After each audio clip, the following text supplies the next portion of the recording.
After a long wait of 4 months since this window was released, Magic Square Toys Onslaught is finally here. And he brings something extra that I really appreciate. So let's take a closer look.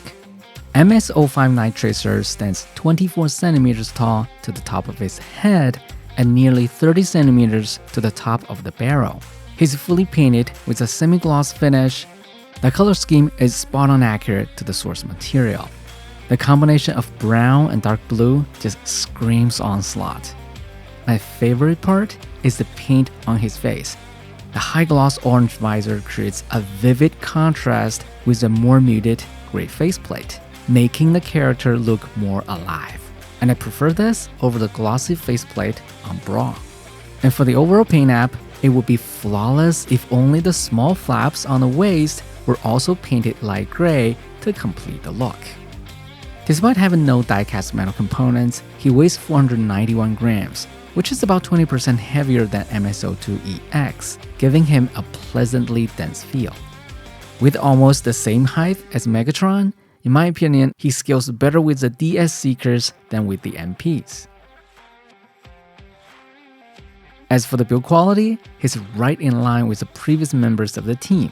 Thick and sturdy plastic, tight joints all around, and no visible screw holes from the front and the sides. The only visible ones are on the back of the shoulders and the waist. Onslaught's body proportions are almost identical to MS-02, giving him that strong leader's vibe with the classic Magic Square heroic silhouette. One thing to complain though, there are flashes on the top of the backpack that need some trimming. Putting him side by side with his Legend Scale counterpart for a quick comparison, there are some noticeable improvements. The shoulders and arms are cleaner with no visible tab slots.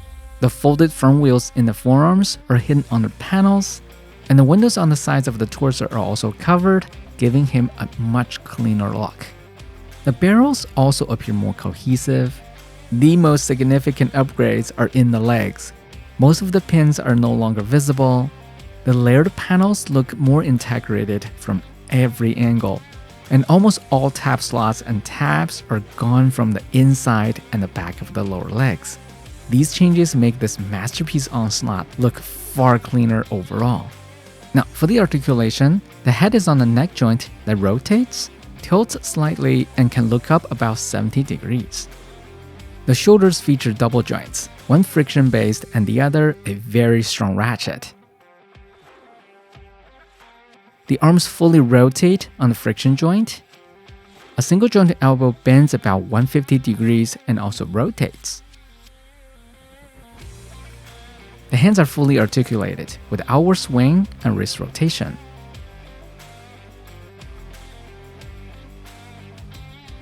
The waist rotates on the ratchet joint, and a greater range is possible by lifting the backpack slightly.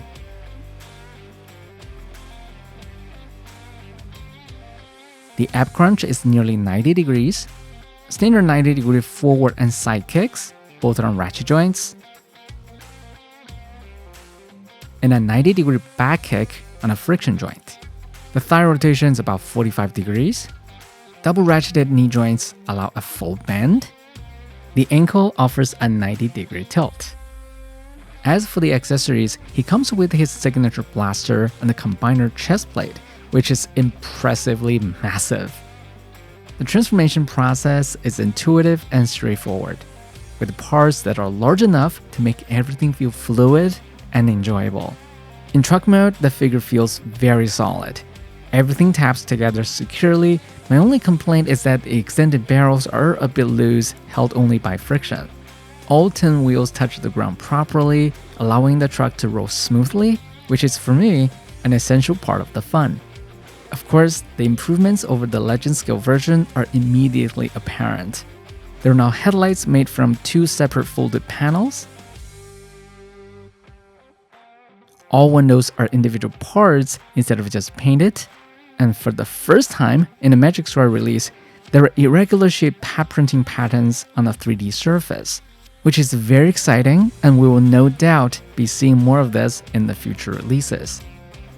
Now that we're 3 members into the Combaticons, I have to say that the character design, build quality, paint application, articulation, and the overall upscaling engineering are all very impressive. The enjoyment of this journey really brings me back to the very core of collecting Transformers figures. And it is such an honor that I'm the first to share this experience with you. And with that, thank you for watching. I'll see you in the next one.